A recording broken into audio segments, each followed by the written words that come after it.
Good morning, good evening, good afternoon.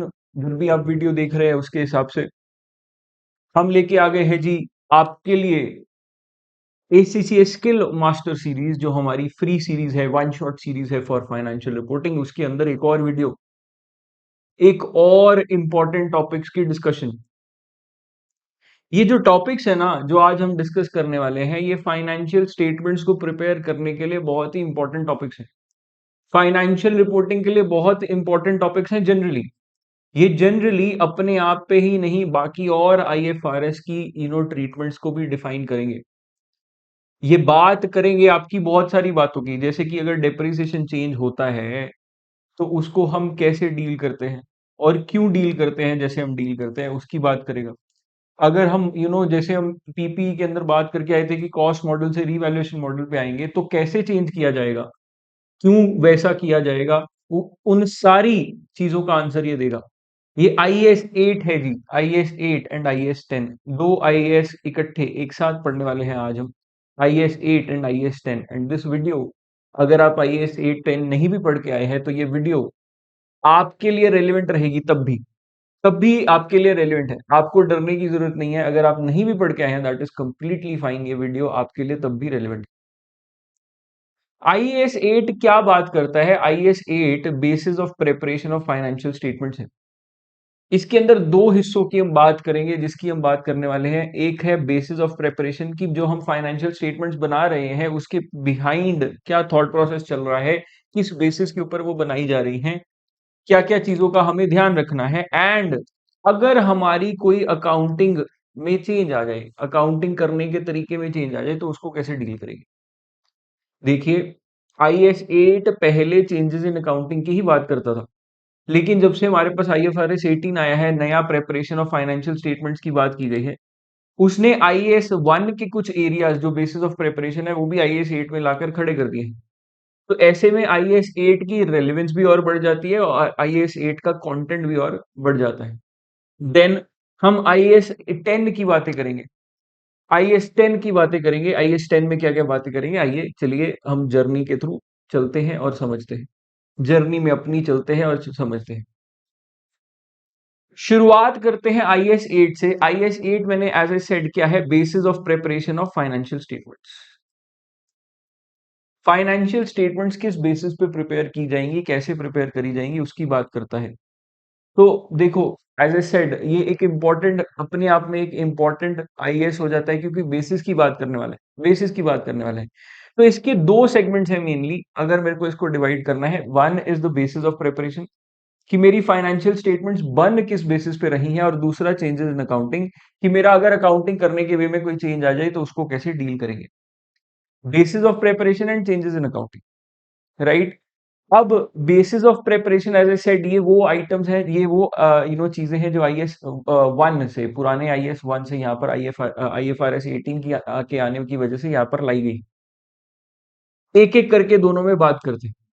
हालांकि changes in of accounting ये important part है ज्यादा, ये ज्यादा इंपॉर्टेंट पार्ट है, जहां पर आपके क्वेश्चंस बनेंगे। फिर भी बेसिस ऑफ प्रिपरेशन भी इंपॉर्टेंट है, क्योंकि नया नया टॉपिक आया है, तो यहाँ पर इसकी बातें भी होंगी। One by one, first is fair presentation. मेरा बेसिस ऑफ प्रिपरेशन कहता है कि जो मेरा फाइनेंशियल स्टेटमेंट्स है उनकी फेयर प्रेजेंटेशन होनी चाहिए। कब बोलूंगा कि मेरी फाइनेंशियल स्टेटमेंट्स फेयर प्रेजेंट हुई हैं? पहले तो मेरी फेयर प्रेजेंटेशन किसकी किसके लिए होनी चाहिए? मेरी फाइनेंशियल पोजीशन फेयरली प्रेजेंटेड होनी चाहिए, मेरी फाइनेंशियल परफॉर्मेंस फेयरली प्रेजेंट होनी चाहिए, मेरे कैश फ्लोज फेयरली प्रेजेंट होने चाहिए। फाइनेंशियल पोजीशन मतलब मेरी बैलेंस शीट फेयरली प्रेजेंट होनी चाहिए। फाइनेंशियल परफॉर्मेंस मतलब मेरा P&L and OCI Fairlie present होना चाहिए। कैश फ्लो मतलब cash flow statement Fairlie present होनी चाहिए। ये सब कुछ में हर किसी में फेयर प्रेजेंटेशन होनी चाहिए। फेयर प्रेजेंटेशन की बात करते हैं। फेयर प्रेजेंटेशन मतलब, फेयर प्रेजेंटेशन मतलब मेरी जो डेफिनेशंस मैं यूज कर रहा हूं, जो मैं रिकॉग्निशन यूज कर रहा हूं, जो मेजरमेंट प्रिंसिपल्स यूज कर रहा हूं, तीन ही चीजें यूज होती हैं। मैं डिफाइन कैसे कर रहा हूं आइटम को, मैं रिकॉग्नाइज कैसे कर रहा हूं, और मैं उनको वैल्यू कैसे कर रहा हूं। ये सारी की सारी चीजें as per IFRS and as per conceptual framework होनी चाहिए, बस। This should be in line as per the IFRS and conceptual framework, बस। इन दोनों के ऊपर बेस्ड होनी चाहिए और कुछ नहीं। इसके इसके बाहर जाके हमें कोई भी अकाउंटिंग नहीं करनी है, ये फेयर प्रेजेंटेशन। चलिए जी, फिर आती है बात आईएफआरएस कंप्लायंस की। देखो मेरी फाइनेंशियल स्टेटमेंट्स आईएफआरएस को कंप्लाई करेंगे अगर उन आईएफआरएस अप्लाई होते हैं तो।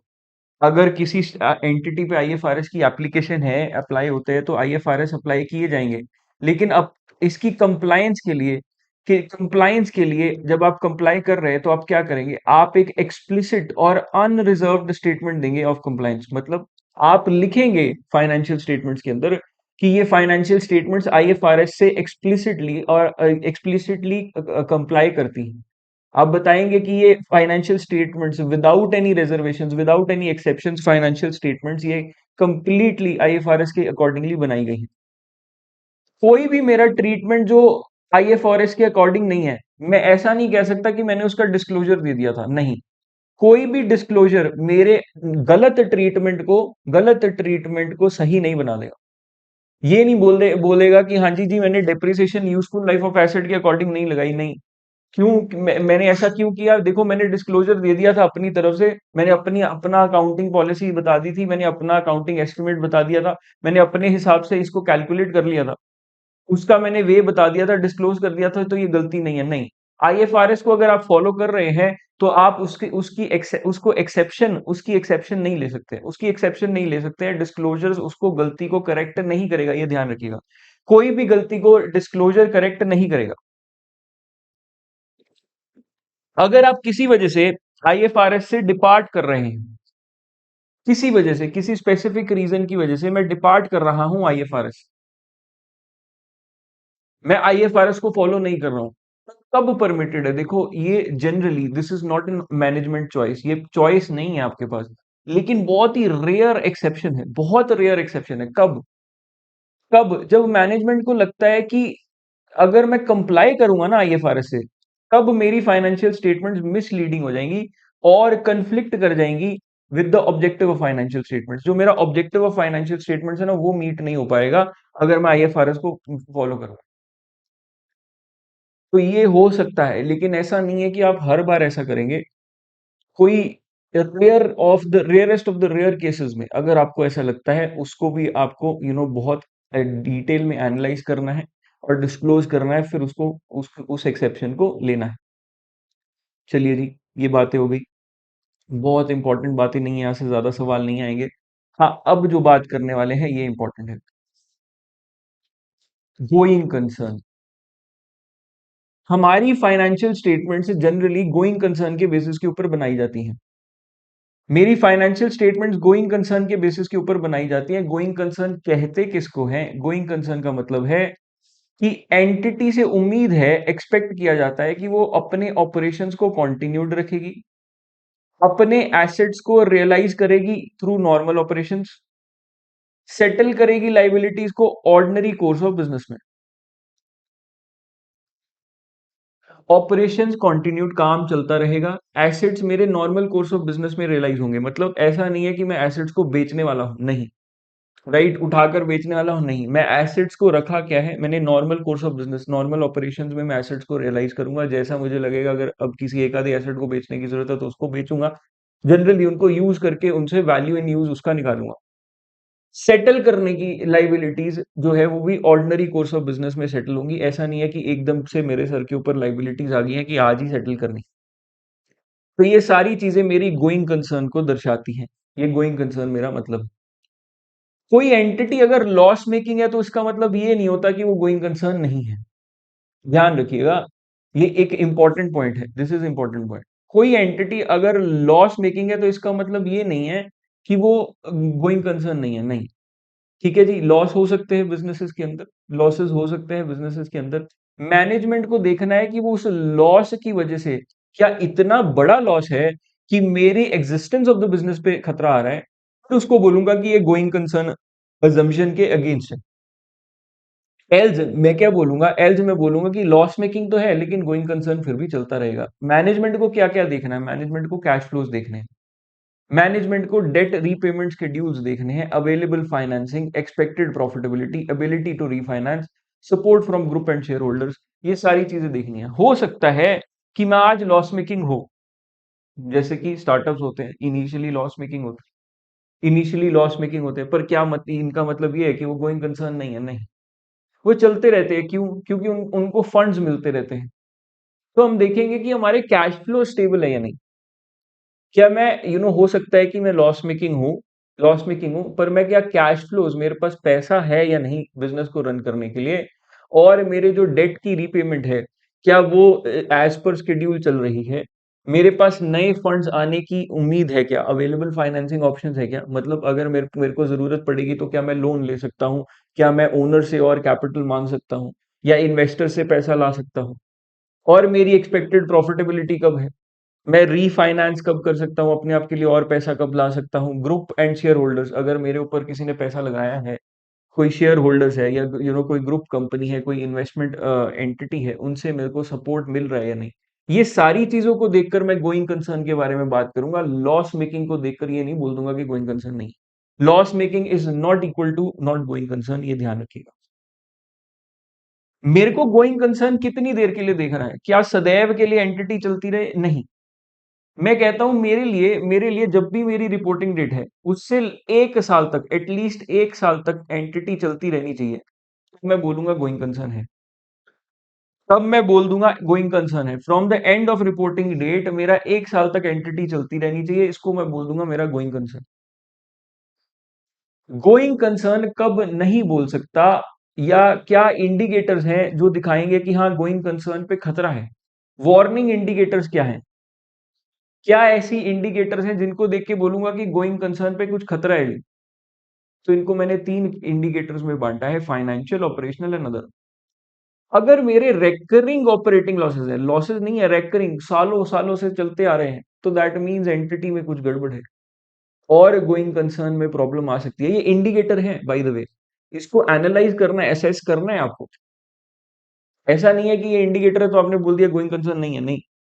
आप ये सिर्फ अंदेशे हैं, अंदाजे हैं, इसको देखकर आपको असेसमेंट फिर भी करना पड़ेगा।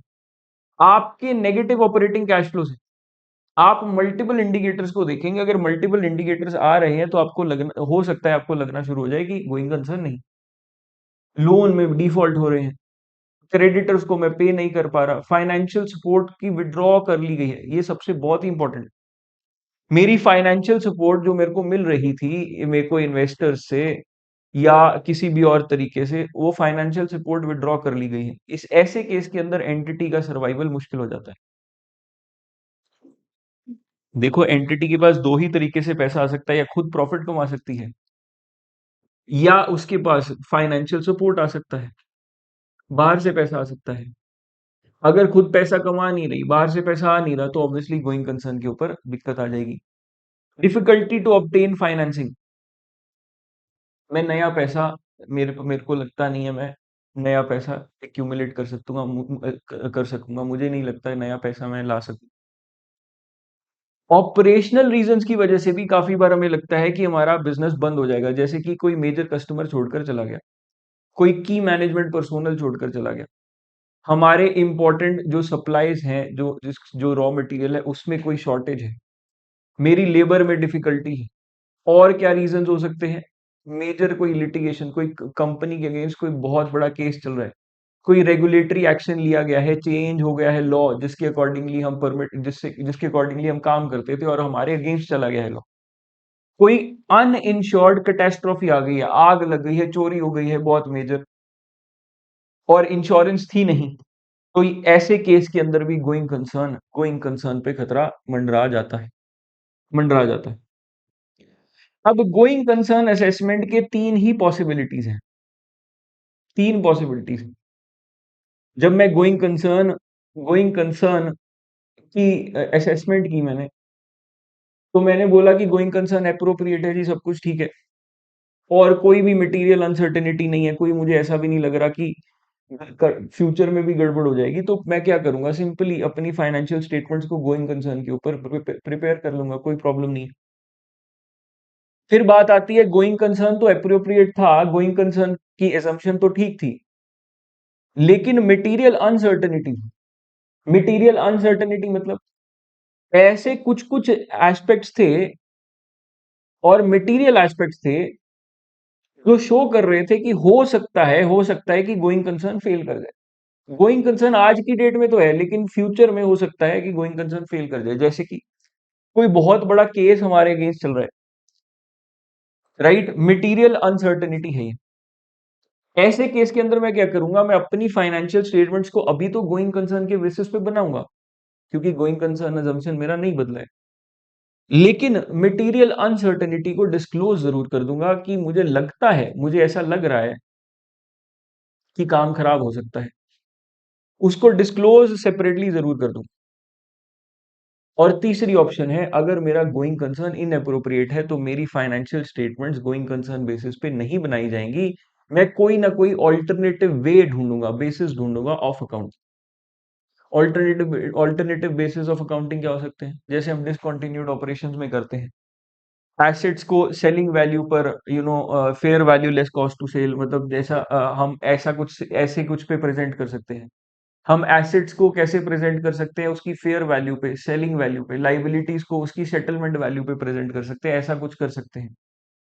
अगर जीसी मेरा इनअप्रोप्रिएट है तो मेरा गोइंग कंसर्न के बेसिस पे फाइनेंशियल स्टेटमेंट्स नहीं बनेंगे, डेप्रिसिएशन को बंद कर देंगे, क्योंकि अब डेप्रिशिएट करने का मतलब ही नहीं है, यूजफुल लाइफ बचेगी नहीं। तो ऐसे ऑल्टरनेटिव मेथड्स हो सकते हैं, वो क्या होंगे वो अलग बात है। वो क्या होंगे वो डिसाइड किया जाएगा।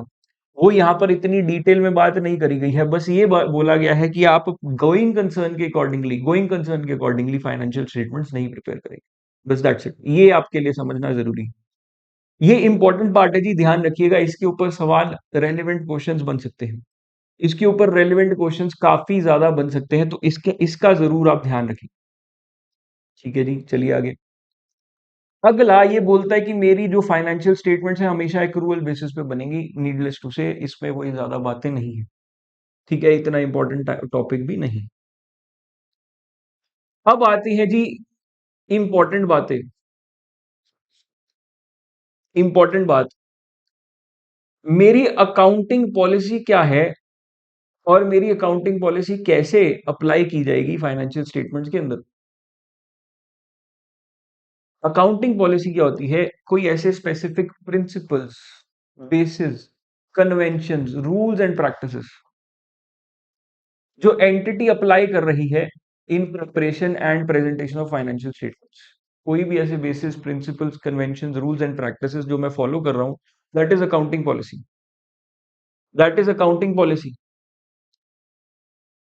मेरे को अपनी अकाउंटिंग, जैसे मैं कॉस्ट मॉडल फॉलो कर रहा हूँ पीपीई के लिए, या revaluation model, that is accounting policy. मेरी जो अकाउंटिंग पॉलिसी है मुझे डिस्क्लोज करनी है, अगर वो मटेरियल अकाउंटिंग पॉलिसी है तो। मटेरियल अकाउंटिंग पॉलिसी है तो मुझे डिस्क्लोज करनी है। मटेरियल कब बोलूंगा? जब मेरी अकाउंटिंग पॉलिसी डिसीजन मेकिंग को इन्फ्लुएंस कर सके, डिसीजंस को इन्फ्लुएंस करने की ताकत रखती हो, तो मैं बोलूंगा this is a material accounting policy. Simple सी बात। अब मटेरियल है तो डिस्क्लोज करनी है, और मेरी अकाउंटिंग पॉलिसी जैसे मैं अप्लाई कर रहा हूं उसको अप्लाई करता जाऊंगा, बस दैट्स इट। यहां पर मेन बात डिस्क्लोजर की है। अब एक और इंपॉर्टेंट पार्ट इसमें आ जाता है कि मैं अकाउंटिंग पॉलिसी सिलेक्ट कैसे करूंगा। मैं कैसे सोचूंगा कि मेरे पास मैं अकाउंटिंग पॉलिसी क्या लगाऊं। पहले देखा जाएगा जी, मैं पहले देखा जाएगा कि जो ट्रांजैक्शन से मैं डील करने वाला हूं, जो ट्रांजैक्शन की मैं बात कर रहा हूं, क्या उस ट्रांजैक्शन के लिए कोई स्पेसिफिक आईएफआरएस है क्या? अगर है तो उस स्पेसिफिक आईएफआरएस को अप्लाई करो, और उसमें अगर कोई चॉइस है तो उसमें अपना अपना चॉइस अपने अकॉर्डिंगली चूज कर लो। जैसे पीपीई है तो उसने कॉस्ट और रिवैल्यूएशन की ऑप्शन दी है, तो आप कॉस्ट या रिवैल्यूएशन में से कुछ भी और चूज कर सकते हैं। स्पेसिफिक आईएफआरएस गिवन है पीपीई के लिए। अगर कोई स्पेसिफिक आईएफआरएस नहीं लग पा रहा है, कोई स्पेसिफिक आईएफआरएस नहीं लग रहा है उस ट्रांजैक्शन के ऊपर, तो आप अपनी अकाउंटिंग पॉलिसी डेवलप करेंगे। सर खुद कैसे डेवलप करेंगे? खुद डेवलप कैसे करेंगे मतलब ऑलरेडी कोई स्पेसिफिक आपको आईएफआरएस तो बता नहीं रहा कि कैसे डील करना है, तो आप खुद से उसकी अकाउंटिंग पॉलिसी डेवलप करेंगे। देखेंगे कि उसका सिमिलर कोई आईएफआरएस है क्या, मिलता जुलता कोई आईएफआरएस है। अगर मिलता जुलता है तो उसको फॉलो कर लेंगे, फर्स्ट प्रेफरेंस ये हो गई। अगर कोई मिलता जुलता है तो उसको आईएफआरएस को फॉलो कर लेंगे। अगर मेरे पास मिलता जुलता भी नहीं है, पहली ऑप्शन क्या थी, स्पेसिफिक देख लो, स्पेसिफिक नहीं है, मिलता जुलता देख लो, मिलता जुलता भी नहीं है, आखिरी ऑप्शन है कंसेप्चुअल फ्रेमवर्क को फॉलो कर लो, कंसेप्चुअल फ्रेमवर्क को फॉलो कर लो बस। और कंसेप्चुअल फ्रेमवर्क को फॉलो करते हुए कुछ और चीजों का भी ध्यान रख लो, इन चीजों से भी आपको गाइडेंस मिल जाएगी। अदर स्टैंडर्ड सेटर्स, आईएफआरएस जैसे और अकाउंटिंग स्टैंडर्ड्स भी होंगे, उनको देख लो, उनमें कोई पैरेलल आपको अकाउंटिंग लिटरेचर मिल जाए। इंडस्ट्री में क्या प्रैक्टिसेस चलती है उसको देख लो। हाँ, क्योंकि आप आईएफआरएस के अकॉर्डिंगली चल रहे हैं तो ये कन्फ्लिक्ट नहीं होना चाहिए किसी भी तरीके का, they should not conflict with IFRS. इन चीजों को आप कंसिडर कर सकते हैं, provided they do not conflict with IFRS. अब मेरा आईएफआरएस प्रिंसिपल बेस्ड अकाउंटिंग की बात करता है, अगर आप रूल बेस्ड अकाउंटिंग को देखने लग जाएंगे अदर स्टैंडर्ड सेटर्स में, तो एक प्रॉब्लम हो जाएगी, ये एक प्रॉब्लम हो जाएगी। ठीक, तो इन चीजों का ध्यान रखेंगे, इन चीजों का खास तौर पर ध्यान रखेंगे। देन देन कम्स मेरी अकाउंटिंग पॉलिसीज जो भी हैं, इसको कंसिस्टेंटली अप्लाई करना है। मैं अपनी अकाउंटिंग पॉलिसी को कंसिस्टेंटली अप्लाई करूंगा, जो अकाउंटिंग पॉलिसी फॉलो कर रहा हूं उसको कॉन्टिन्यूसली फॉलो करता रहूंगा, ताकि मैं कंपेयर कर सकूं अपने रिजल्ट्स को over the period of time. Comparison में हेल्प करने के लिए मेरी अकाउंटिंग पॉलिसीज कॉन्टिन्यूसली चलती जाएंगी। मैं चेंज कर सकता हूं, मैं चेंज कर सकता हूं अपनी अकाउंटिंग पॉलिसी को, अगर मेरा कोई स्पेसिफिक आईएफआरएस बोले कि हाँ अब चेंज करने की जरूरत है, आईएफआरएस में कोई चेंज करने की जरूरत आ जाए या आईएफआरएस ही बदल जाए, तब मैं अपनी अकाउंटिंग पॉलिसी बदलूंगा, या फिर वॉलेंटैरिली खुद भी चेंज कर सकता हूं अगर मुझे लगे कि चेंज से reliable and more relevant info मिलेगी। फॉर एग्जाम्पल मैं कॉस्ट मॉडल से रिवैल्यूएशन मॉडल की तरफ जा सकता हूं, क्योंकि मुझे लगता है कि ये मोर रिलायबल और मोर रेलिवेंट इंफॉर्मेशन देगा। सीधी सी बात। अब अकाउंटिंग पॉलिसी चेंज कब कर सकते हैं हमने समझ लिया, पर अकाउंटिंग पॉलिसी के चेंज को ट्रीट कैसे करना है इन बुक्स ऑफ अकाउंट्स की भी बात कर लेते हैं। अब मेरी अकाउंटिंग पॉलिसी बदलेगी तो मेरी वैल्यूज बदल जाएंगी, बुक्स के अंदर प्रेजेंट करने का वे भी बदल जाएगा, बिल्कुल बदलेगा। ऐसे केस के अंदर मेरी एप्लीकेशन होगी जी रेट्रोस्पेक्टिव। रेट्रोस्पेक्टिव मतलब ऐसा माना जाएगा कि जिस दिन से मैं अकाउंटिंग पॉलिसी लगा रहा हूं, वो ओरिजिनल अकाउंटिंग पॉलिसी ही लग रही है। जो मैं आज अकाउंटिंग पॉलिसी चेंज कर रहा हूं, यही अकाउंटिंग पॉलिसी शुरुआत से लग रही है, ऐसा माना जाएगा। ठीक है जी। अब ऐसे ऐसे कैसे चेंज करते हैं, इसको कैसे चेंज करते हैं, मैं रीस्टेट करता हूं कंपैरेटिव्स। मेरे पास जब मैं फाइनेंशियल स्टेटमेंट्स बना रहा हूं, तो फाइनेंशियल स्टेटमेंट्स बनाते हुए मेरे पास कुछ पुराने पीरियड्स की भी मैं डिटेल साथ में शो करता हूँ। मतलब मैं 1 साल की इंफॉर्मेशन साथ में शो करता हूँ। मान लीजिए मैं 2025 26 की फाइनेंशियल स्टेटमेंट्स बना रहा हूँ, तो मैंने 25 की भी डिटेल साथ शो की होंगी, 25 की डिटेल्स भी साथ साथ शो की होंगी, तो 25 की डिटेल्स के अंदर भी चेंजेस करने हैं मुझे, 25 की डिटेल्स के अंदर भी चेंजेस करने हैं, एंड ओपनिंग इक्विटी के अंदर भी of the earliest period presented, earliest period जो भी प्रेजेंट हो रहा है मेरे केस के अंदर 2025, उसकी ओपनिंग इक्विटी में भी चेंजेस आएंगे। क्यों चेंजेस आएंगे? क्योंकि पुराने सालों से जो चेंजेस मैं पहले पुराने ओपनिंग बैलेंसेस भी तो चेंज करूंगा। देखो, एक चीज पक्का है, जब मेरी फाइनेंशियल स्टेटमेंट्स एक बार बन के प्रिपेयर हो गई, तो उन पुराने फाइनेंशियल स्टेटमेंट्स की जो मेरे पास कॉपीज है उनको नहीं मैं बदलूंगा। रीस्टेटमेंट का या रेट्रोस्पेक्टिव एप्लीकेशन का मतलब क्या होता है? रेट्रोस्पेक्टिव एप्लीकेशन का मतलब क्या होता है कि मैं पीछे जाकर मैं देखो उनको उठाकर लेके आके चेंज नहीं करने लग जाऊंगा, क्योंकि वो प्रेजेंट हो गई, पब्लिश हो गई। मैं आज की जो फाइनेंशियल स्टेटमेंट्स बन रही हैं उसके अंदर जो पुरानी इंफॉर्मेशन आ रही है उसको ऐसा प्रेजेंट करूंगा कि जैसा पहले से अप्लाई होते आ रही है पॉलिसी। तो ये ध्यान रखिएगा, मैं पुराने प्रिंट आउट्स उठाकर नहीं ले आऊंगा, उसमें नहीं काट काट कर चेंज करने लग जाऊंगा। जो ऑलरेडी नई फाइनेंशियल स्टेटमेंट्स बन रही हैं उसमें मैं पुराने बैलेंसेस जब शो करूंगा उसके अंदर उसके अंदर अपडेटेड नंबर शो करूंगा, अपडेटेड नंबर शो करूंगा, राइट? तो ऐसा चेंज किया जाए, ऐसे चेंज किया जाए। फिर बात आती है जी अकाउंटिंग एस्टिमेट्स की। अकाउंटिंग पॉलिसी के बाद बात आती है अकाउंटिंग एस्टिमेट्स की। अकाउंटिंग एस्टिमेट्स क्या हैं? अकाउंटिंग एस्टिमेट्स क्या है जी? अकाउंटिंग एस्टिमेट्स मॉनेटरी अमाउंट्स हैं फाइनेंशियल स्टेटमेंट्स के अंदर, जिनके ऊपर मेजरमेंट अनसर्टेनिटी है, जिनकी मेजरमेंट 100% सर्टेनिटी से नहीं की जा सकती। जिसको मैं ये नहीं बोल सकता कि हाँ ये इसकी वैल्यू इतनी ही है। कुछ अनसर्टेनिटीज हैं अमाउंट में, कुछ अनसर्टेनिटीज हैं अमाउंट में, तो उसको बोलते हैं accounting estimate. For example useful life of asset मैं सिर्फ एक्सपेक्ट कर सकता हूं, मुझे सर्टेनली नहीं पता कि मैंने 10 साल बोला है तो एसेट 10 साल ही चलेगा। एक्सपेक्टेड क्रेडिट लॉसेस, वारंटी की प्रोविजन, इन सब में मैं एस्टिमेट लगा रहा हूं, अकाउंटिंग एस्टिमेट लगा रहा हूं, मैं अपने एस्टिमेट्स को यूज कर रहा हूं। सर्टेनिटी के साथ कुछ भी नहीं कहा जा सकता। अगर मेरा अकाउंटिंग एस्टिमेट, पहले तो इसको डिस्क्लोज कैसे करेंगे उसकी बात करते हैं और चेंज की भी बात करेंगे। Disclosure of estimation uncertainty. अगर मेरे जो मैं एस्टिमेट कर रहा हूं उसके अंदर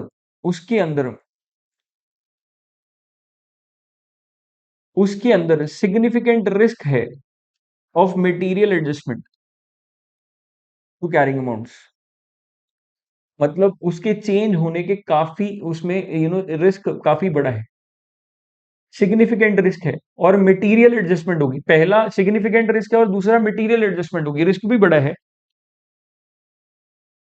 और एडजस्टमेंट भी बड़ी होगी कैरिंग अमाउंट्स के अंदर।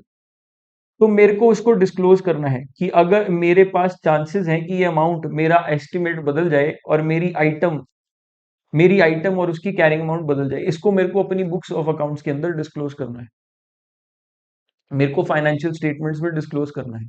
उसके साथ साथ क्या डिस्क्लोज करना है? इंफॉर्मेशन, एजम्पशंस, जिन एजम्पशंस के ऊपर मैंने जिन एजम्पशंस के ऊपर और जिन सोर्सेस को यूज करके मैंने एस्टिमेट बनाया था, जिन कैलकुलेशंस के बेसिस के ऊपर मैंने एस्टिमेट बनाया था या जिन एजम्पशंस के ऊपर एस्टिमेट बनाया था, वो भी मेरे को डिस्क्लोज करने हैं। बस ये बातें हैं, इतनी इंपॉर्टेंट नहीं है। इंपॉर्टेंट बात अब आएगी कि मेरा चेंज इन एस्टिमेट्स कैसे डील किया जाएगा। अगर मेरा एस्टिमेट बदल जाए, मतलब मेरी यूजफुल लाइफ ऑफ एसेट, मेरा मैं पहले मान रहा था 10 साल है, अब मैं मान रहा हूं 12 साल है, तो कैसे उसको डील किया जाएगा? अगर मेरा एस्टिमेट बदल जाए तो क्या किया जाएगा, उसकी बात करने वाले उसकी बात करने वाले हैं। तो चलिए चेंज इन एस्टिमेट्स की बात हो जाए। चेंज इन एस्टिमेट्स क्या है? पहली बात ये समझेंगे, चेंज इन एस्टिमेट्स कोई गलती नहीं है, this is not an error. Estimate बदलना मतलब मेरे पास कोई इंफॉर्मेशन नहीं आ गई, कोई नई डेवलपमेंट हो गई, कोई नया एक्सपीरियंस आ गया, या सर्कमस्टांसेस बदल गए जिसके कारण, मैंने क्या बोला था, चेंज इन एस्टिमेट्स। एस्टिमेट्स है क्या? दीज आर मॉनेटरी अमाउंट्स जिसमें कोई ना कोई अनसर्टेनिटी है, मेजरमेंट की अनसर्टेनिटी है। अब इन रीजंस के कारण, जो रीजंस मैंने यहां पर लिखे हैं, उन रीजंस के कारण मेरे एस्टिमेट्स के अंदर, मेरी मॉनेटरी अमाउंट्स की मेजरमेंट के अंदर कुछ डिफरेंस आ गया है। तो क्या ये गलती है? नो, इसको मैं एरर नहीं बोल सकता, this is change in circumstances. तो जब भी कोई चेंज इन सर्कमस्टांसेस आता है, चेंज इन एस्टिमेट्स आता है ना, तो उसको हमेशा प्रोस्पेक्टिवली डील करते हैं। प्रोस्पेक्टिवली मतलब फ्रॉम टुडे ऑनवर्ड्स। पुराने टाइम को छोड़ दूंगा, मुझे पहले का जो हो चुका उसको नहीं देखना, मुझे बिल्कुल नहीं देखना। जो मेरी बुक्स ऑफ अकाउंट्स, जो मेरी फाइनेंशियल स्टेटमेंट्स बन चुकी हैं, जिस जिस वैल्यू पे बन चुकी हैं उसी वैल्यू पे रखेंगे। कंपैरेटिव्स के लिए भी उसको चेंज नहीं करूंगा, एवरीथिंग वुड रिमेन सेम। अब यहां से फ्यूचर में चेंज लेके आऊंगा। एग्जाम्पल, जब भी मेरा यूजफुल लाइफ ऑफ एसेट बदलता है, तो मेरा डेप्रिसिएशन प्रोस्पेक्टिवली चेंज होती है। मतलब मान लीजिए मेरी मेरी यूजफुल लाइफ मतलब एक मेरा एसेट था जो 10 लाख का था, राइट, और 10 साल की यूजफुल लाइफ थी, उसको मैं एवरी ईयर 1 लाख से डेप्रिशिएट करता हूँ। तो 2 साल बाद, आफ्टर 2 ईयर्स, ऐसा करते हैं, इसको अलग स्लाइड पे लिख लेते हैं। Let's not just disturb the content of the slide. इस स्लाइड का कंटेंट हम डिस्टर्ब नहीं करते। मान लीजिए मेरा एक एसेट था जिसकी कॉस्ट थी 10 लाख रुपए, ठीक। उसका उसका यूजफुल लाइफ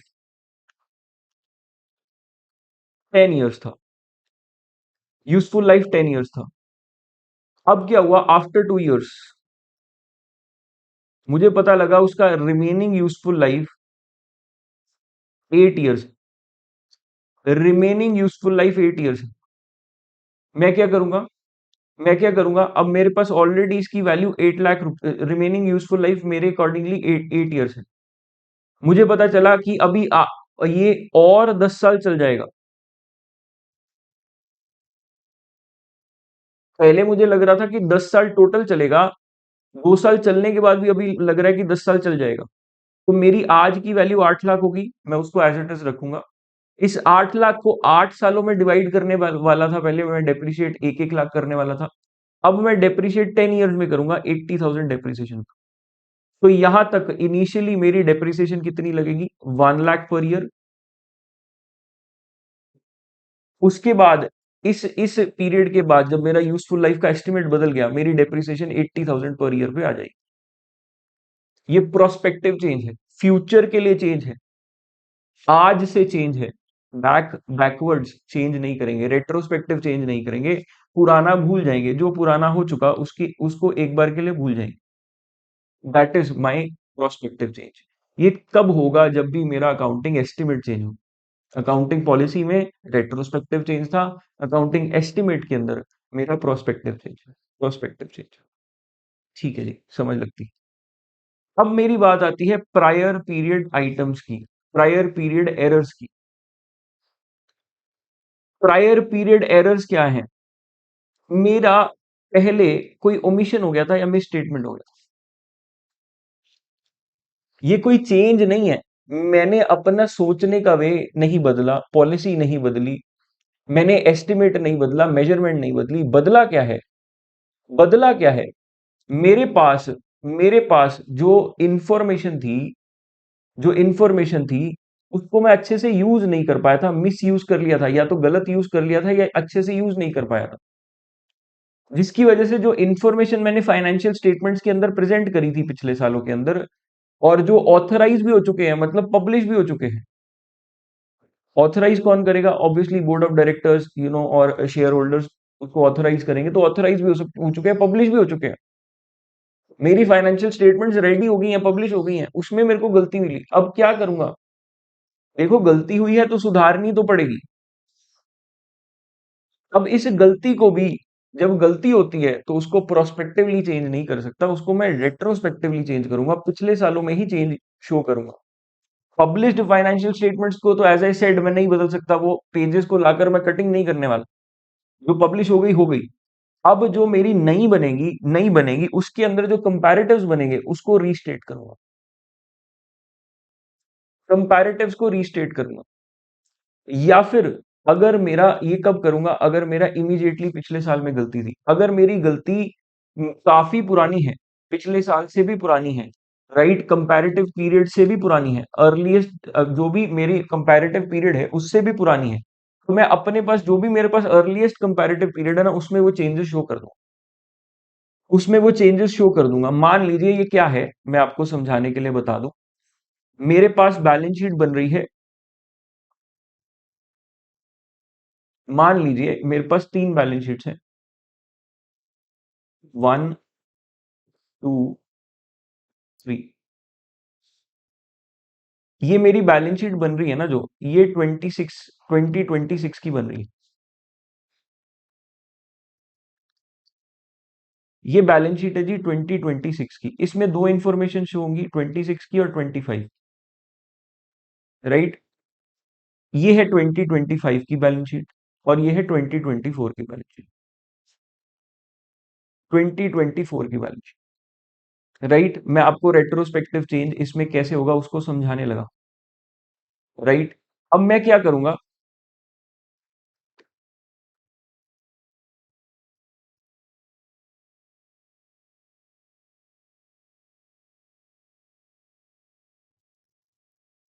मेरे पास मुझे पता लगा कि यहां पर एरर है, 2025 में कोई एरर, कोई मिस्टेक है 2025 के अंदर। इसको कैसे डील करेंगे, इस एरर को मैं कंपैरेटिव्स में चेंज कर दूंगा। मैं कंपैरेटिव्स में जब यहां पर लिखूंगा तो अपडेटेड नंबर लिखूंगा, अपडेटेड नंबर लिखूंगा, अपडेट करके लिखूंगा, एरर फ्री नंबर लिखूंगा। अगर मुझे पता लगे कि कोई चीज, कोई गलती मेरी 2024 से आ रही है, यहां पर कोई एरर था, इसको कैसे चेंज करेंगे, इस एरर को मैं ओपनिंग बैलेंस में of assets liabilities and equity,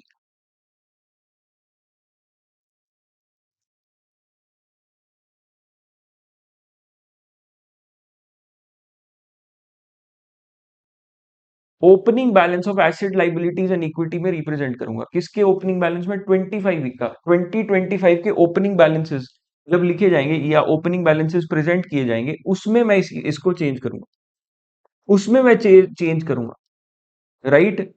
जहां पर भी जिस भी अकाउंट में एरर था, जिस भी अकाउंट में एरर था, मैं 2025 के ओपनिंग बैलेंसेस में उसको चेंज कर दूं। अब ये 2023 का हो, 2022 का हो, जिस भी साल का हो, जिस भी साल का हो, मुझे चेंजेस चेंजेस ऐसे ही प्रेजेंट करने, right. So this is retrospective change. देखो, आपको चेंज करने के लिए बोला नहीं जाएगा, आपको चेंज करने के लिए बोला नहीं जाएगा, आपसे ट्रीटमेंट पूछा जाएगा कि इसका ट्रीटमेंट कैसे होता है। हालांकि as students of accounts, students of financial reporting, आपको पता होना चाहिए कि क्या करते हैं। तो आपको रीस्टेट कर रहे हैं कंपैरेटिव्स, आपको इस केस के अंदर रीस्टेट करने हैं कंपैरेटिव्स, या फिर अगर 1 साल से पुरानी दिक्कत है तो opening balances of the earliest comparative period बदलने, राइट।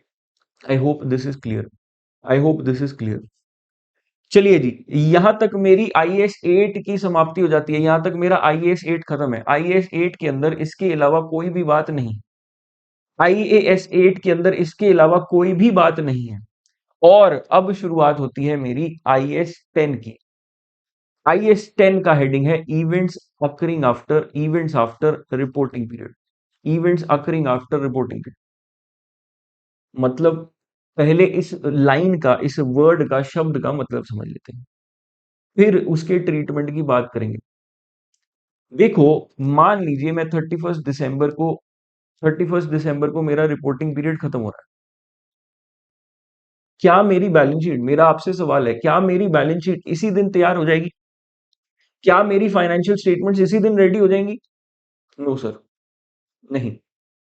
फाइनेंशियल स्टेटमेंट्स रेडी होने में एक टाइम लगता है, फाइनेंशियल स्टेटमेंट्स रेडी होकर पब्लिश होने में, ऑथराइज होने में टाइम लगता है। मान लीजिए मेरी ये 31 दिसंबर की फाइनेंशियल स्टेटमेंट्स 26 मार्च 2026 को जाके ऑथराइज हो रही है। तो हो सकता है इस टाइम पीरियड के ड्यूरिंग कुछ चेंजेस हो जाए। अब 31 दिसंबर में तो वो चेंज नहीं है, रिपोर्टिंग पीरियड तक चेंज नहीं है, लेकिन रिपोर्टिंग पीरियड के बाद चेंजेस हो जाए 26 मार्च तक। फॉर एग्जाम्पल, किसी ने मेरे पैसे देने थे, वो बैड डेट्स हो गए, वो इंसॉल्वेंट हो गया, वो बैड डेट्स हो गए। तो अब मैं क्या करूंगा, क्या उसको डेटर शो करूंगा या बैड डेट शो करूंगा 31 दिसंबर की अपनी बैलेंस शीट के अंदर? That is my question. आग लग गई फैक्ट्री के अंदर, क्या करूंगा उसका? मेरा कोई केस चल रहा था, वो मैं केस हार गया, उसका क्या करूंगा?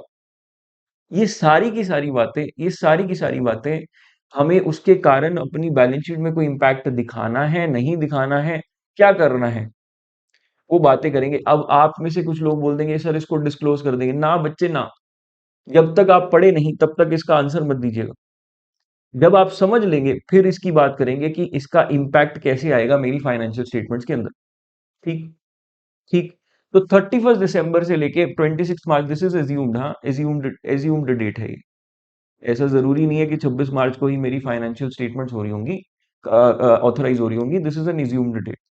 तो 31 दिसंबर से, या बेटर मैं बोलूं, रिपोर्टिंग पीरियड एंड से फाइनेंशियल स्टेटमेंट्स ऑथराइज होने के बीच बीच अगर कोई इवेंट्स होते हैं, अगर कोई घटनाएं होती हैं, उसको कैसे डील करेंगे उसके बारे में मेरे को IAS 10 बताता है। IAS 10 इस एक पेज के अंदर summary, this is the end of IAS 10। इस एक पेज के अंदर मैं आपका पूरा IAS 10 खत्म कर दूंगा। इसके बाहर कुछ नहीं है सर। एक पेज में बिल्कुल इस एक स्लाइड के अंदर आपका पूरा IAS 10 कवर्ड है। तो इसको अगर आप ध्यान से देख लेंगे, ध्यान से पढ़ लेंगे, तो everything is done. Everything is done. आपसे बस एक सवाल मेरा है IAS 10 की ट्रीटमेंट के लिए। क्या सवाल है वो? एविडेंस ऑफ कंडीशंस एग्जिस्ट करती थी क्या रिपोर्टिंग पीरियड एंड पे? मतलब जो घटना हुई है, क्या उस घटना का अंदाजा आपको था 31 दिसंबर को? मतलब बैड डेट्स, बैड डेट्स हुए हैं, क्या अंदाजा था कि बैड डेट्स हो सकते हैं? क्या अंदाजा था बैड डेट्स हो सकते हैं, हाँ या ना? अगर आपका जवाब हाँ होगा तो अलग ट्रीटमेंट है, अगर आपका जवाब ना होगा तो अलग ट्रीटमेंट। तो सोच समझ कर आंसर दीजिए। क्या आपको अंदाजा था कि चोरी हो जाएगी? सर इसका कैसे अंदाजा हो सकता है? तो वो उसमें ऐसे केसेस के अंदर ज्यादातर आंसर ना ही होगा। क्या आपको अंदाजा था आग लग जाएगी फैक्ट्री में? नहीं। तो ये तो जनरली नो ही आंसर किया जाएगा। लेकिन बैड डेट्स का अंदाजा हो सकता है, केस लूज होने का अंदाजा हो सकता है, राइट? तो ऐसे बातें हम करते हैं। अगर मेरी एविडेंस ऑफ कंडीशंस एग्जिस्ट करती थी, एविडेंस ऑफ कंडीशंस एग्जिस्ट करती थी on the reporting reporting period and, reporting period and, अगर मेरी एग्जिस्ट करती थी कंडीशंस, तो उस इवेंट को बोला जाता है जी एडजस्टिंग इवेंट। ऐसे इवेंट को बोला जाएगा एडजस्टिंग इवेंट।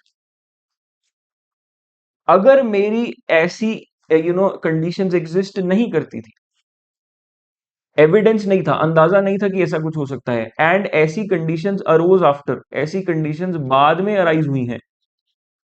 किसके बाद में? 31 दिसंबर के बाद में, रिपोर्टिंग पीरियड एंड के बाद में। तो उसको बोला जाएगा non adjusting event. Non adjusting event. Adjusting event मतलब मैं अपनी फाइनेंशियल स्टेटमेंट्स में इस इवेंट को कंसिडर करूंगा ऐसे जैसे ये 31 दिसंबर को हो चुकी थी। क्यों? क्योंकि ये सिर्फ एडिशनल इंफॉर्मेशन है, कंडीशन तो ऑलरेडी एग्जिस्ट कर रही थी। डेटर्स ऑलरेडी थे, बैड डेट्स होने का अंदाजा भी था, पर अब पक्का हो गया है, श्योर शॉट हो गया कि बैड डेट्स हो गए। तो इस बैड डेट्स को अपनी बुक्स में नोट कर लो, 31 दिसंबर को ही बुक कर लो, राइट? इसके अलावा केस हारने का अंदाजा था, मैंने प्रोविजन भी बना रखी थी, अब केस हार गया हूं, उसको लाइबिलिटी बना दो, लाइबिलिटी बना दो, उसको लाइबिलिटी बना दो। तो एडजस्ट करनी पड़ेंगी फाइनेंशियल स्टेटमेंट्स, एडजस्ट करनी पड़ेंगी जी फाइनेंशियल स्टेटमेंट्स ऐसे केस के अंदर। ये एडजस्टिंग इवेंट है, एडजस्ट करनी पड़ेंगी financial statements. Non adjusting event के केस के अंदर, नॉन एडजस्टिंग इवेंट के केस के अंदर मेरे को फाइनेंशियल स्टेटमेंट्स एडजस्ट नहीं करनी है, फाइनेंशियल स्टेटमेंट्स एडजस्ट नहीं करनी है। मान लीजिए मेरी चोरी हुई, आग लग गई फैक्ट्री के अंदर, अब इसका इसका मुझे कोई अंदाजा थोड़ी था 31 दिसंबर, ये तो हो गया बस। तो ये मेरी फाइनेंशियल स्टेटमेंट्स को इंपैक्ट करेंगे? नहीं, फाइनेंशियल स्टेटमेंट्स को इंपैक्ट नहीं करेंगे। हाँ, अगर ये मटेरियल है, अगर ये मटेरियल इंफॉर्मेशन है, कोई ऐसी इंफॉर्मेशन है जो यूजर्स ऑफ अकाउंटिंग के लिए इंपॉर्टेंट है, उनकी जजमेंट ऑफ बिजनेस के लिए इंपॉर्टेंट है, ये न्यू इंफॉर्मेशन है, तो इस नॉन एडजस्टिंग इवेंट को मैं एडजस्ट तो नहीं करूंगा, अपनी फाइनेंशियल स्टेटमेंट्स नहीं बदलूंगा, लेकिन इस न्यू इंफॉर्मेशन को मैं डिस्क्लोज जरूर कर दूंगा फाइनेंशियल स्टेटमेंट्स के अंदर। डिस्क्लोज मतलब माने नोट्स टू अकाउंट्स में लिख दूंगा। तो सिंपल सी बात, अगर मैं फटाफट से इसको एक बार समराइज करूं, तो क्या आपकी ऐसी कंडीशंस एग्जिस्ट करती थी रिपोर्टिंग पीरियड एंड पे 31 दिसंबर को कि हाँ ऐसा कुछ हो सकता है, ऐसा कुछ हो सकता है, हाँ या ना? अगर हाँ तो इस इवेंट को बोलेंगे एडजस्टिंग इवेंट। ये इवेंट सिर्फ और सिर्फ एडिशनल इंफॉर्मेशन है। ये इवेंट इवेंट इवेंट सिर्फ और सिर्फ एडिशनल इंफॉर्मेशन है, राइट? इसमें क्या किया जाएगा, फाइनेंशियल स्टेटमेंट्स को एडजस्ट कर दिया जाएगा, फाइनेंशियल स्टेटमेंट्स को एडजस्ट कर दिया जाएगा। अगर नहीं, तो ये एक नॉन एडजस्टिंग इवेंट है, इसमें फाइनेंशियल स्टेटमेंट्स को एडजस्ट नहीं किया जाएगा। पर हाँ, पर अगर ये मटेरियल इंफॉर्मेशन थी तो इसको डिस्क्लोज जरूर करना है। मेरा इतनी सी बात यहाँ पर खत्म होती है और ये IS 10 का सार है। IS 10 इससे ज्यादा कुछ नहीं बोलता है। बस IS 10 के हम कुछ केसेस कर लेंगे और इसको फिर खत्म करेंगे। IS 10 के कुछ केसेस कर लेंगे, इसको खत्म करेंगे और कुछ ऑब्वियसली इलस्ट्रेशन भी 8 और 10 के ऊपर सॉल्व करेंगे। तो ध्यान रखिएगा, एविडेंस ऑफ कंडीशंस एग्जिस्ट करते हैं या नहीं करते हैं, इसकी बात है IS 10 के अंदर। एक एक्सेप्शन भी अभी करना है। IS 10 के अंदर एविडेंस एग्जिस्ट करता है नहीं करता उसकी बात करना है। रिपोर्टिंग डेट एंड पे अगर एविडेंस एग्जिस्ट करता है तो ये एडजस्टिंग इवेंट है, फाइनेंशियल स्टेटमेंट्स को बदलो। अगर नहीं एग्जिस्ट करती conditions on reporting date end, तो ये एक नॉन एडजस्टिंग इवेंट है। मेरी फाइनेंशियल स्टेटमेंट्स नहीं बदलेंगी, इस इंफॉर्मेशन को बस डिस्क्लोज कर देंगे अगर मटेरियल है तब, नहीं तो वो भी जरूरत नहीं। चलिए जी, अब मेरी बात आ गई इलस्ट्रेशन की ऑन कैटेगरीज ऑफ इवेंट्स। आपको मुझे बताना है कि ये कैटेगरी ऑफ इवेंट कैसा है, एडजस्टिंग है, नॉन एडजस्टिंग है, और इसके साथ साथ अब ट्रीटमेंट भी हम समझ ही गए हैं, तो ट्रीटमेंट की भी बात साथ साथ कर लीजिए। एक कस्टमर है जिसको फाइनेंशियल डिफिकल्टीज आ रही हैं 31 दिसंबर को, 5 मार्च, अच्छा यहाँ पर डेट मैंने एज्यूम करना है, assume authorization date, authorization date, authorization date assume करना जी, 26 ऑफ मार्च, 26 ऑफ मार्च, वही डेट मैं लेके चल रहा हूं जो हमने इनिशियल डिस्कस करी थी। 5 ऑफ मार्च को कस्टमर इंसॉल्वेंट हो गया, मेरे कस्टमर को डिफिकल्टीज आ रही थी, 5 ऑफ मार्च को मेरा कस्टमर इंसॉल्वेंट हो गया। तो ये एडजस्टिंग इवेंट है, बिल्कुल एडजस्टिंग इवेंट है जी। क्यों? क्योंकि अंदाजा मुझे पहले ही था, अब तो सिर्फ कंफर्मेशन आई है। यही अगर वो 5 ऑफ अप्रैल को इंसॉल्वेंट हुआ होता तो ना ये एडजस्टिंग इवेंट है ना ये नॉन एडजस्टिंग इवेंट है।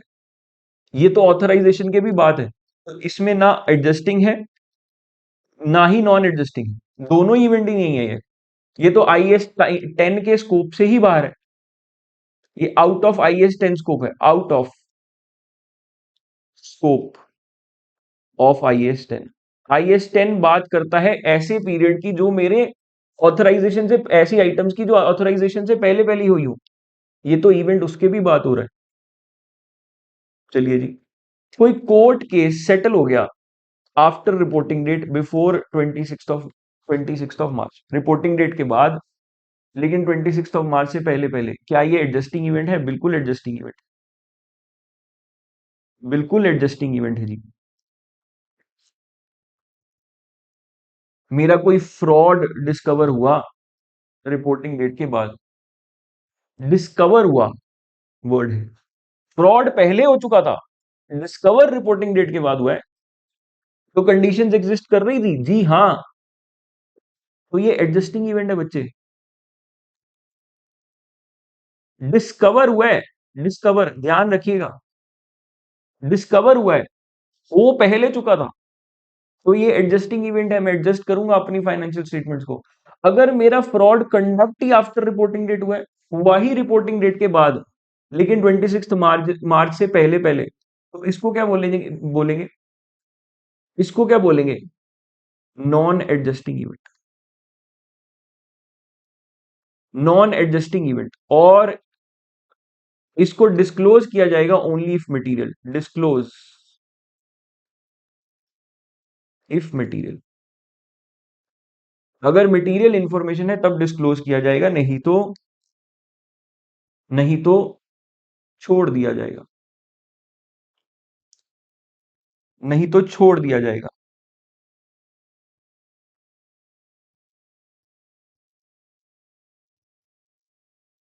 राइट?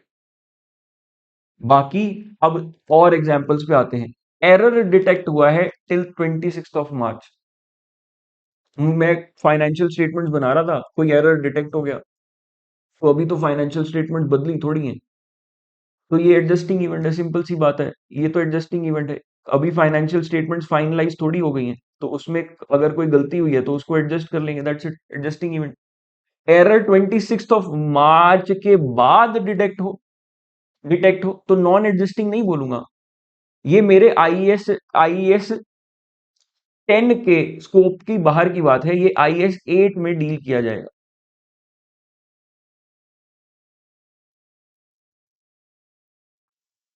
आईएएस 8 की बात की जाएगी, ये आईएएस 10 की बात नहीं है, ये आईएएस 10 की बात नहीं है,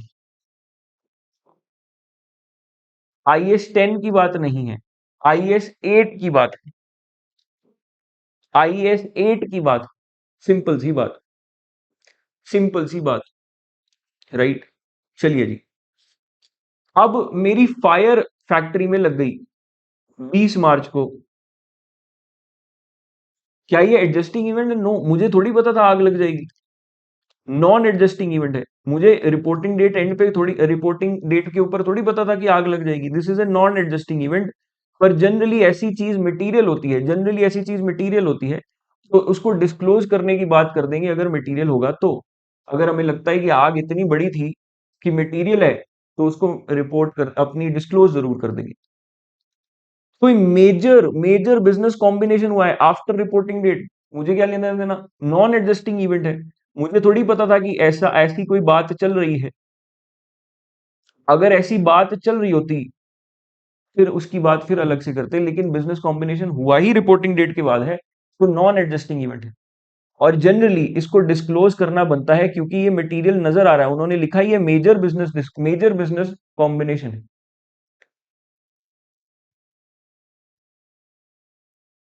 right, right. Then share price fell after the reporting date,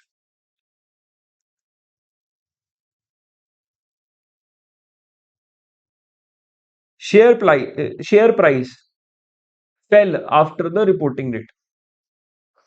मेरा जो शेयर प्राइस है वो रिपोर्टिंग डेट के बाद गिर गया, ये नॉन एडजस्टिंग इवेंट है जी, this is a non adjusting event. मुझे थोड़ी पता था कि शेयर प्राइस गिर जाएगा, ये तो रोज के रोज बढ़ता कम, चढ़ता बढ़ता रहता है,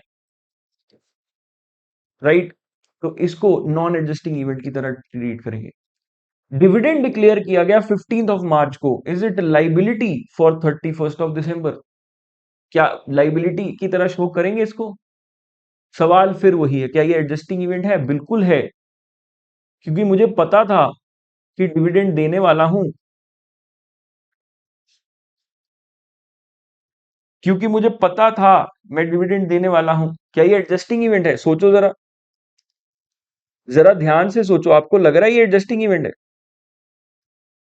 मुझे बताओ, क्या आपको लगता है बच्चे कि ये एडजस्टिंग इवेंट है? Is it adjusting according to you? क्योंकि यहां पर सबसे ज्यादा गलती होती है, यहां पर बच्चों से सबसे ज्यादा गलती होती है भैया। बच्चे इसको समझते हैं कि डिविडेंड तो देना है, डिविडेंड तो देना है, डिविडेंड तो देना ही है, और इसकी कंडीशंस 31 दिसंबर को एग्जिस्ट कर रही थी। बच्चे, मैंने जानबूझकर ये गलती करी आपके लिए, क्यों? क्योंकि ये बच्चे गलती करते हैं। डिविडेंड डिक्लेयर होना ही है, क्या ऐसा कंपलसरी है? नो, नो, डिविडेंड डिक्लेयर होना कंपल्शन नहीं होता, इट इज एन ऑप्शन। तो this is a non adjusting event. अगर मेरा डिविडेंड डिक्लेयर हुआ है 15 मार्च को, this is a non adjusting event. इसको सिर्फ और सिर्फ, हाँ, ये मटेरियल जरूर होगा, तो इसको सिर्फ और सिर्फ डिस्क्लोज करेंगे।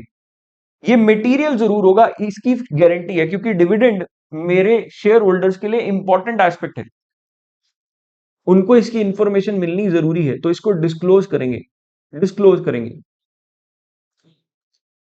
ठीक है जी। तो ये आप डिविडेंड डिक्लेयर्ड वाला पॉइंट यहां पर इंपॉर्टेंट मार्क कर लेंगे। यहां पर गलती होने के चांसेस बहुत होते हैं और इसको बार बार पूछा भी जा सकता है जाता है, इस पॉइंट को बार बार पूछा भी जाता है। चलिए जी, तो हमने समझ लिया कि हमारे लिए एडजस्टिंग इवेंट्स होते हैं, कुछ नॉन एडजस्टिंग होते हैं, किसके बेसिस के ऊपर क्या इवेंट की कंडीशंस एग्जिस्ट करती थी रिपोर्टिंग डेट पे या नहीं। अगर एडजस्टिंग इवेंट है तो उसको फाइनेंशियल स्टेटमेंट्स में एडजस्ट कर लेंगे, अगर नॉन एडजस्टिंग इवेंट है तो उसको फाइनेंशियल स्टेटमेंट्स में एडजस्ट नहीं करेंगे, हाँ डिस्क्लोज कर देंगे अगर मटेरियल है।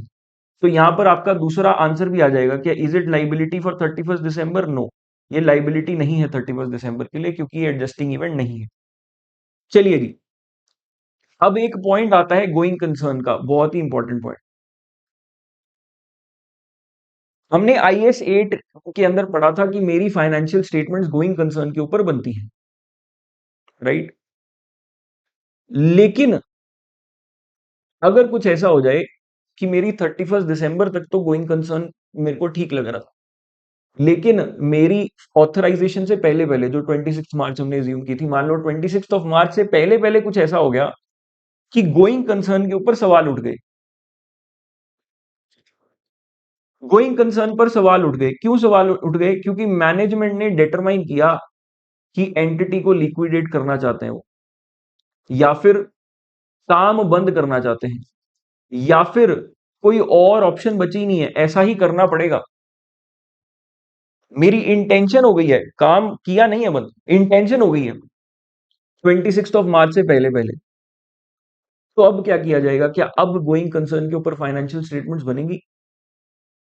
देखो वैसे तो ये नॉन नॉन एडजस्टिंग इवेंट है, क्योंकि इसकी इसकी कंडीशंस हो सकता है मेरे पास पहले ना हो, तो इसकी कंडीशंस है या ना नहीं है।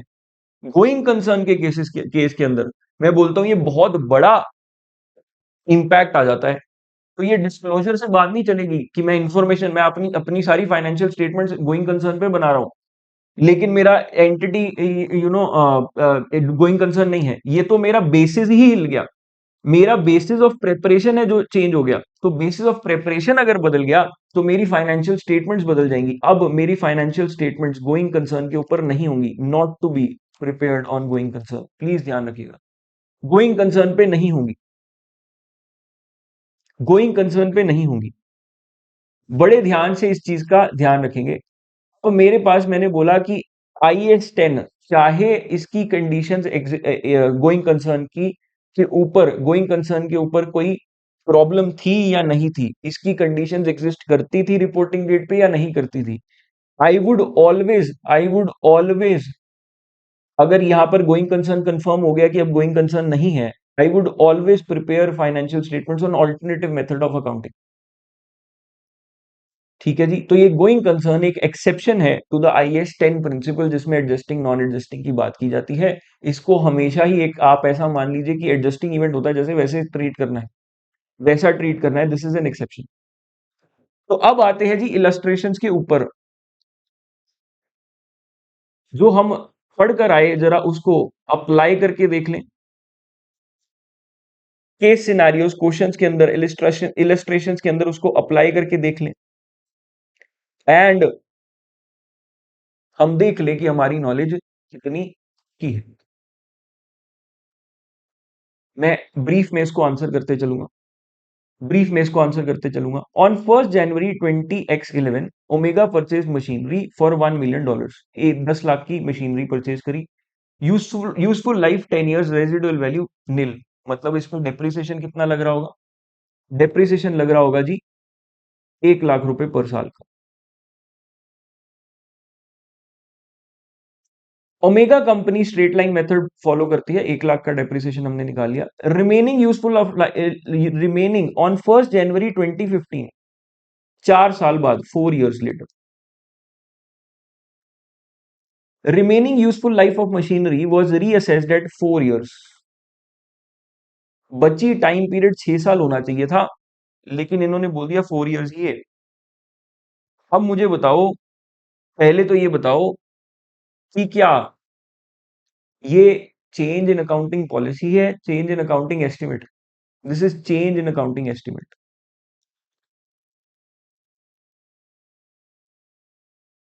अब इसको डील कैसे करेंगे उसकी बात करते हैं। चेंज इन अकाउंटिंग एस्टिमेट है ये हमें पता है। अकाउंटिंग एस्टिमेट को डील कैसे करते हैं? प्रोस्पेक्टिवली। मैं इसको आपको एक टाइमलाइन बनाकर शो करने वाला। क्या किया जाएगा? दिस इज डेट क्या दी थी? 1 1 2 x 1। This is 1 1 2 x 5 and this is 1 1 2 x 9। पहले 4 साल डेप्रिसिएशन लगेगी जी मेरी 1 लाख रुपीज पर ईयर। तो यहां पर मेरा बैलेंसिंग, मेरा कैरिंग वैल्यू ऑफ एसेट कितना होगा? कैरिंग अमाउंट ऑफ एसेट कितना होगा? 6 लाख रुपए। 10 लाख माइनस 4 लाख, 4 साल की डेप्रिसिएशन। यहां से फॉरवर्ड मेरी डेप्रिसिएशन बदल जाएगी। प्रोस्पेक्टिव चेंज आएगा। अब क्या करेंगे? प्रोस्पेक्टिव चेंज आएगा, क्योंकि ये चेंज इन एस्टिमेट है। तो मेरा डेप्रिसिएशन कैसे बदल जाएगा? मेरी नई डेप्रिसिएशन आ जाएगी जी 6 lakhs divided by 4 years, which is 1,50,000। मेरा डेप्रिसिएशन का अमाउंट अगले सालों के लिए बदल जाएगा। बस इतनी सी बात, इतनी सी बात, इससे ज्यादा कोई बात इसमें नहीं है। इससे ज्यादा इसमें कोई भी बात नहीं है। राइट? जी सर, बिल्कुल ठीक। अब मेरी नेक्स्ट इलस्ट्रेशन पे आ जाते हैं। During the preparation of financial statements for the year ended 31 December 20x15, sigma ने डिस्कवर किया कि मेरी क्लोजिंग इन्वेंट्री जो 31 दिसंबर 2014 की थी, वो ओवर स्टेटेड थी बाई 5 लाख रुपीज। तो ये क्या है? ये प्रायर पीरियड एरर है जी। और इस एरर को मटेरियल कंसिडर किया जा रहा है। आप बताइए इसको कैसे चेंज करेंगे? ये प्रायर पीरियड एरर है, ये रेट्रोस्पेक्टिव चेंज होगा।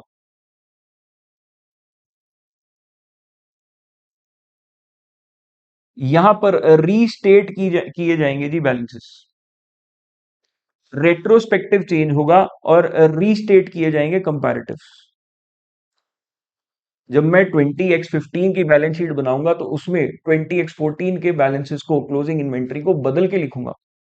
बदल के लिखूंगा, 5 लाख से रिड्यूस करके लिखूंगा। बस इतनी सी बात।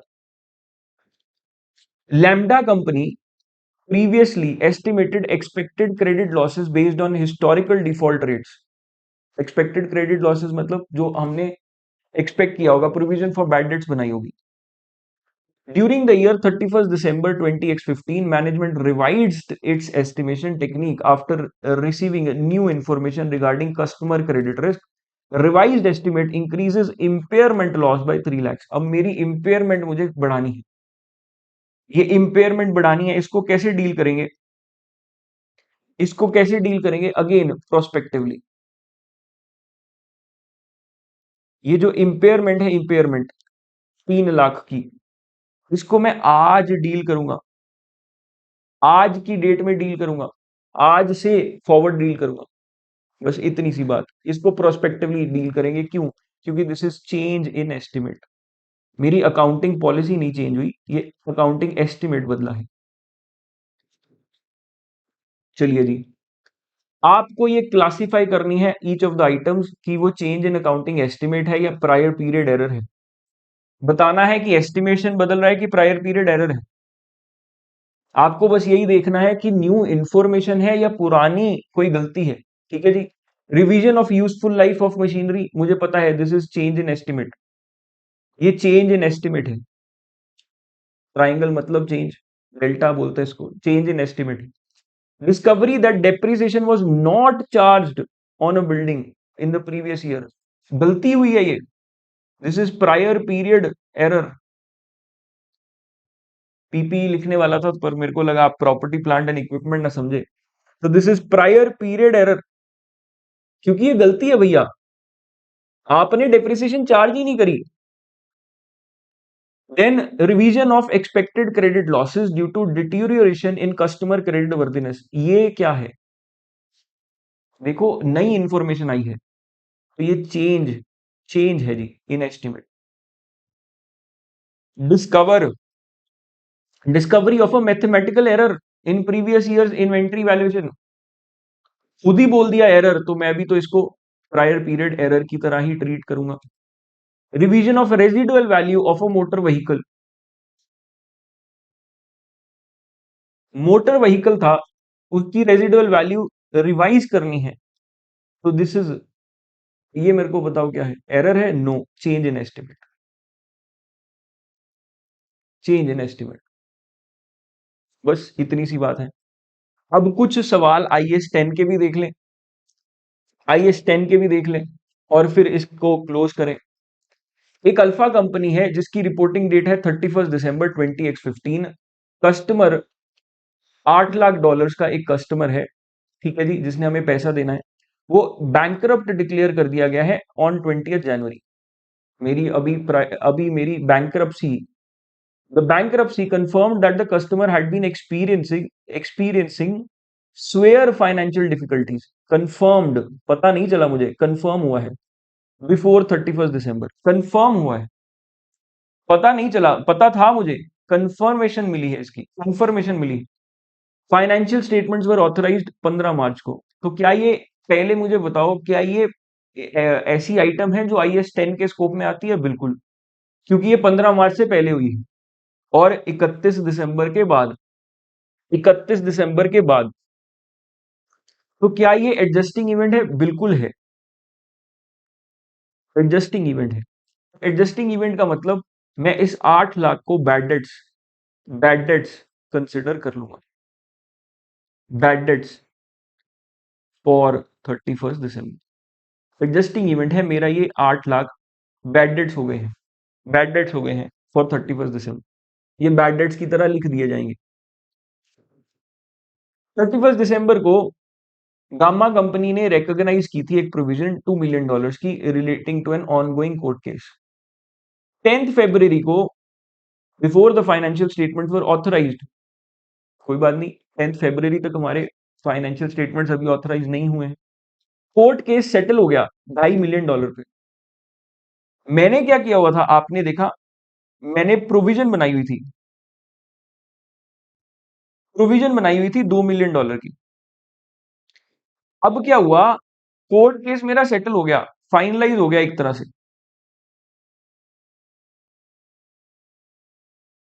कोर्ट केस मेरा सेटल हो गया, फाइनलाइज हो गया $2.5 million पे, सेटल हो गया। मान के चलिए पेमेंट अभी नहीं हुई, मान के चलिए अभी पेमेंट नहीं हुई, पेमेंट नॉट येट डन। अगर पेमेंट हो भी गई है तो भी कोई बात नहीं, पेमेंट अगर हो भी गई है तो भी कोई बात नहीं, पेमेंट हो गई है या नहीं हुई है दैट इज इररेलेवेंट एक्चुअली, यहाँ पर इररेलेवेंट हो जाएगा।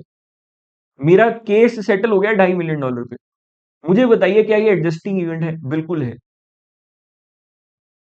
जिसको मैं प्रोविजन लिख रहा था $2 million का, उसको मैं क्या बना दूंगा, लाइबिलिटी। मैं लाइबिलिटी शो कर दूंगा $2.5 million, और जो मैं प्रोविजन बनाकर बैठा था $2 million की, उसको खत्म कर दूंगा।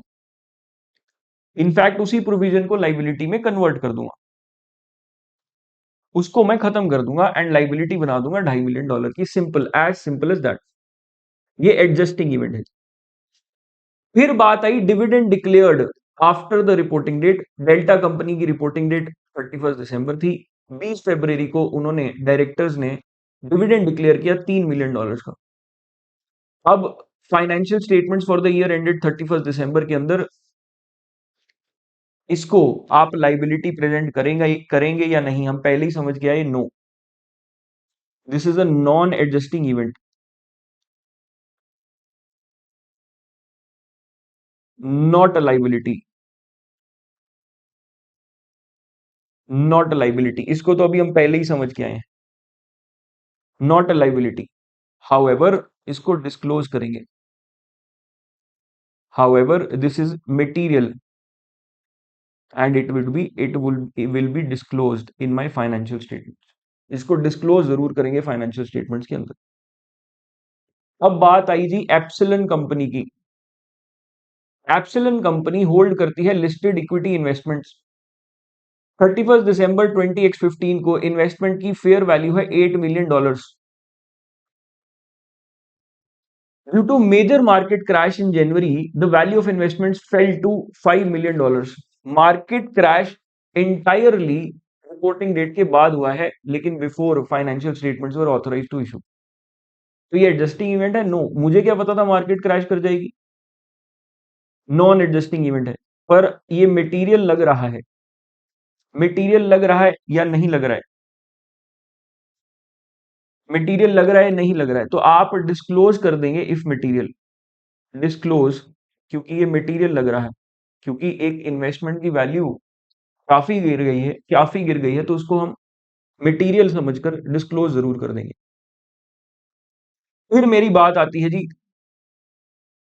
ड्रैगन कंपनी की, जो एक फाइनेंशियल स्टेटमेंट बना रही है फॉर द ईयर एंडेड 31 दिसंबर। उसके पास कुछ मैटर्स आए हैं, कुछ मैटर्स उनकी कंसिडरेशन के अंदर आए हैं। आपको बताना है आप इनसे कैसे डील करेंगे। जनवरी 2016 में ड्रैगन कंपनी को ने डिस्कवर किया कि डेप्रिसिएशन $6 लाख की एक्सीडेंटली रिकॉर्ड ही नहीं हुई है in the financial statements for the year ended 2014, और इस एरर को मटेरियल कंसीडर किया जा रहा है। ये मटेरियल एरर हो या ना हो, उससे पहले इसको देखा जाएगा एडजस्टिंग है या नॉन एडजस्टिंग है। एडजस्टिंग इवेंट है या नॉन एडजस्टिंग इवेंट है, आप बताइए मुझे जरा।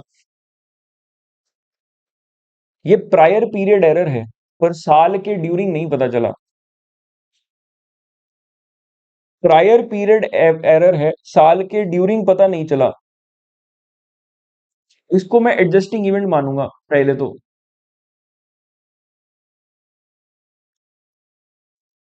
क्योंकि इसकी कंडीशंस तो पहले से थी। एडजस्टिंग इवेंट मानेंगे। अब एडजस्टिंग इवेंट मानेंगे और ये प्रायर पीरियड एरर है, तो इसको IAS 10 और IAS 8 दोनों एक साथ लग रहे हैं। इसमें इसमें एक साथ लग रहे हैं, तो यहां पर मैं IAS 8 एडजस्टिंग इवेंट मानकर इस एरर को करेक्ट करूंगा यूजिंग IAS 8। ठीक है जी, IAS 10 बताएगा ये एडजस्टिंग इवेंट है, IAS 8 बताएगा इसकी करेक्शन होगी। करेक्शन कैसे होगी? करेक्शन कैसे होगी? प्रायर पीरियड एरर की तरह। तो ये एडजस्टिंग इवेंट है और प्रायर पीरियड एरर की तरह इसकी इसकी करेक्शन होगी, राइट? PPE की तरह। तो यहां पर IAS 10 और IAS 8 दोनों एक साथ लगेंगे। फिर आया जी एक मशीन है जो ओरिजिनली एस्टिमेटेड यूजफुल लाइफ जिसका 10 ईयर्स था। Due to technological developments management ने रिवाइज कर दी remaining useful life from the machine to 6 years, from 6 years to 3 years. बची हुई लाइफ 6 ईयर्स थी, अब 3 ईयर्स रह गई। तो ये क्या है? ये एस्टिमेट में चेंज है, ये चेंज इन अकाउंटिंग एस्टिमेट है। इसको प्रोस्पेक्टिवली चेंज कर दें। आने वाले टाइम्स में, आने वाले सालों में, आने वाली बैलेंस शीट में, P&L में मेरी डेप्रिसिएशन बदल जाएगी। बस एक आखिरी सवाल आपके लिए। अ मेजर कस्टमर जो ओ करता था $1 million at 31 December entered liquidation on February। Evidence indicates that the customer was already experiencing serious financial difficulties. इसको ऑलरेडी करके आए हैं। This is an adjusting event है जी। हम इसको बैड डेट्स लिख लेंगे।